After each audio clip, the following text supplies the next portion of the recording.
Hey Harvest, we're at Great Falls, just outside of the city. Love that this is here, and honestly, I'm thinking like, we need to do church here sometime. This is just awesome and incredible.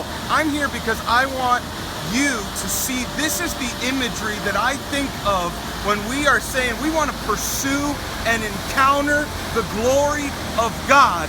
When we encounter the glory of God, it's like standing under a waterfall.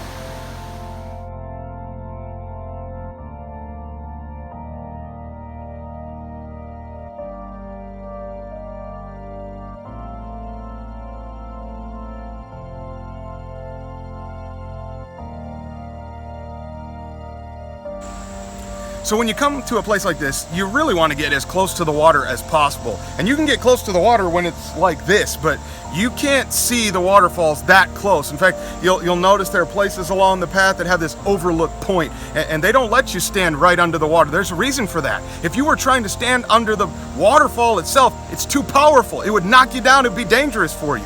Well, do you know that God's presence, God's glory is overwhelming?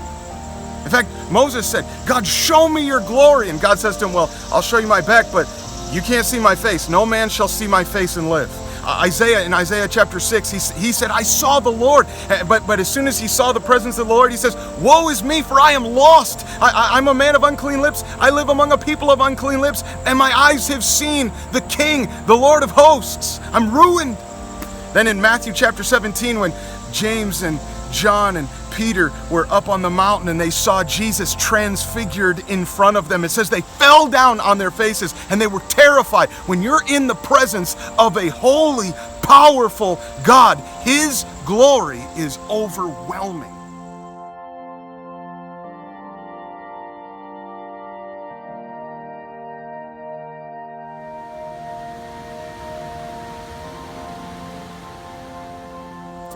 So when we're pursuing the presence of God and we encounter a God who is holy and who is powerful, that is going to affect you. And there may be times when you encounter this God and His glory where you have to get low and we're drawn into repentance.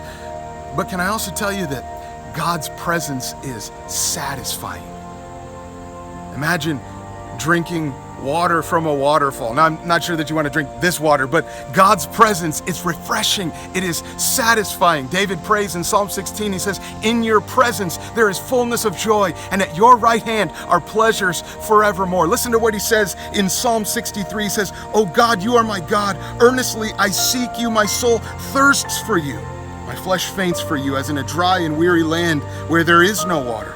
So I have looked upon you in the sanctuary, beholding your power and your glory. Because your steadfast love is better than life, my lips will praise you. So I will bless you as long as I live. In your name I will lift up my hands. My soul will be satisfied as with fat and rich food, and my mouth will praise you with joyful lips. When we are pursuing the presence of God, there's nothing better than that. When you're drinking that, why would I want anything else? Jesus told the woman at the well, when I give them water, they will never thirst again. We want to encounter the presence of God. Overwhelming, yes, but also satisfying.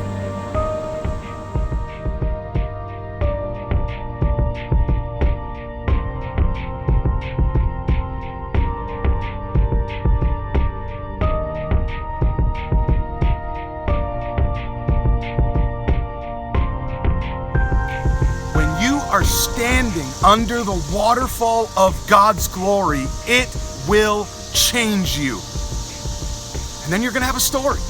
You're going to have a story to tell. Look what God did in my life. Look how He transformed my life. What if God wrote 100 stories this year of lives transformed as we pursue the presence of God?